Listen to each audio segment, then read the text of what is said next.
Cousine de Jayco, Omoda est la seconde marque du groupe chinois Chery qui débarque en France et comme Jayco, elle arrive avec deux SUV, dont cet imposant Omoda 7.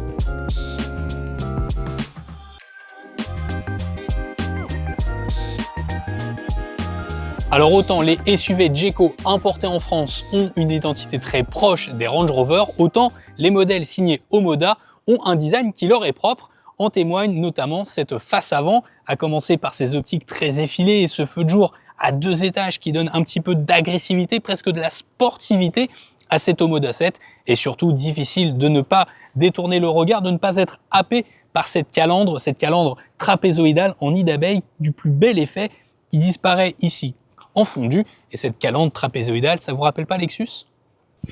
Et quand on le découvre de profil, cet Omoda 7, on se rend compte de l'envergure de ce SUV. Déjà, il a des lignes très tendues, un SUV très teinté fastback et surtout une longueur assez conséquente. Rendez-vous compte, 4,56 m de long pour 1,87 m de large sur 1,67 m de haut. Ça en fait un beau bébé, presque un SUV du segment supérieur, du segment D, mais ça reste bel et bien un SUV du segment C. Et puis cette stature, elle est corroborée, mise en évidence par ses jantes. Alors ne vous méprenez pas, elles sont aujourd'hui présentées en 20 pouces, mais le marché français n'aura le droit qu'à des jantes de 19 pouces, c'est même pas prévu en option, donc il perdra peut-être un petit peu en stature sur la version de série définitive pour le marché français, mais globalement, il en impose cet Omoda 7.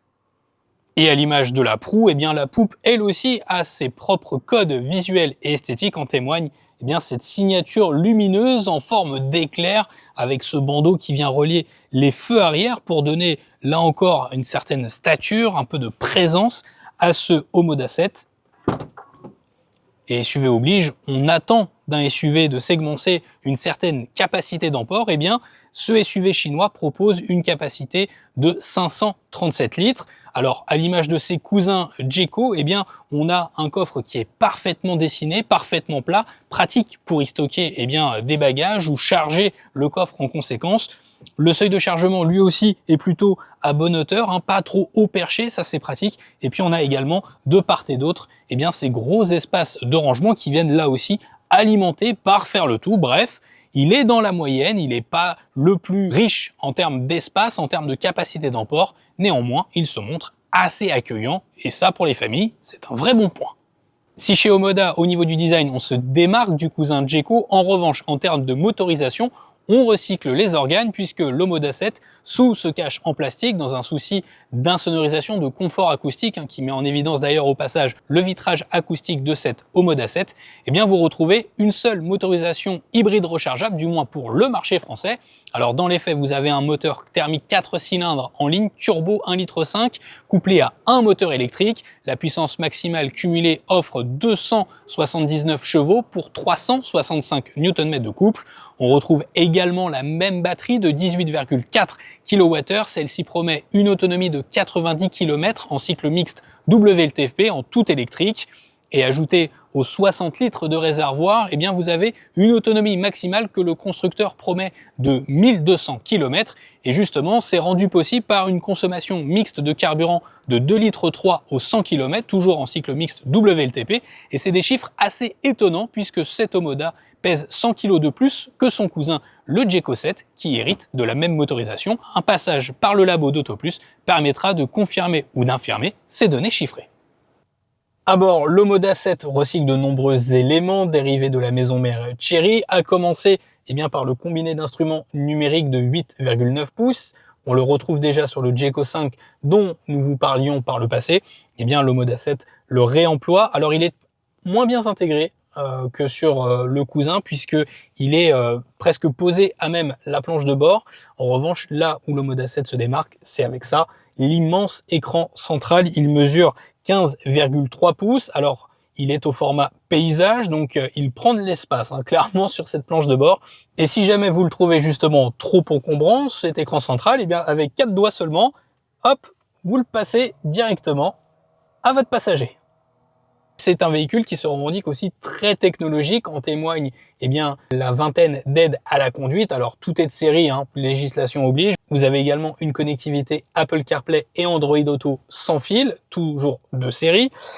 Ajouté à ça, eh bien, vous avez également une climatisation bizone. Vous avez aussi un volant et des sièges avant chauffants et même ventilés. Donc là encore, pour le côté premium, l'Omoda 7 coche toutes les cases. Et puis vous avez également un système keyless. Et en montant en gamme, comme c'est le cas sur le modèle aujourd'hui présenté par Omoda, eh bien, vous avez le droit à un toit ouvrant panoramique en verre. Vous avez également droit aux fameuses caméras à 540 degrés, parfait pour les manœuvres quand on est dans des endroits assez étroit justement. Et puis vous avez aussi un affichage tête haute qui vient compléter le tout. Alors rien d'extraordinaire, hein. Omoda ne révolutionne pas le genre, néanmoins pour un SUV chinois, eh bien force est de constater qu'il est quand même assez richement équipé. Et quitte à parler du premium, eh bien c'est vrai que globalement la qualité de finition perçue et des assemblages est au beau fixe. Vous avez aussi ces inserts un peu en bois ici sur la console centrale qui laissent place à du rangement. Vous avez également ces commodos du plus bel effet, hein, ça reprend un peu le premium allemand presque. Et vous avez aussi des matériaux relativement nobles avec du cuir synthétique ici dans les contreportes. Vous avez des matériaux, des plastiques moussés sur la planche de bord. Bref, on a un véhicule qui quand même arrive à se démarquer de certains constructeurs généralistes. Et une fois aux places arrière de cette Omoda 7, on est presque dans un véhicule digne d'un véhicule avec chauffeur, à l'image de ces vitres arrière très surteintées. On est presque dans le noir. Alors heureusement, le puits de lumière offert par notre toit ouvrant panoramique sur cette finition haut de gamme premium permet d'apporter de la lumière à l'intérieur de l'habitacle. En revanche, on est vraiment en business class, hein. Le siège est réglé pour moi qui mesure 1,80 m et regardez l'immense espace que l'on a au niveau des genoux, des caves à pied parfaitement profondes, une assise un peu surélevée comme on aime qui maintient parfaitement les cuisses.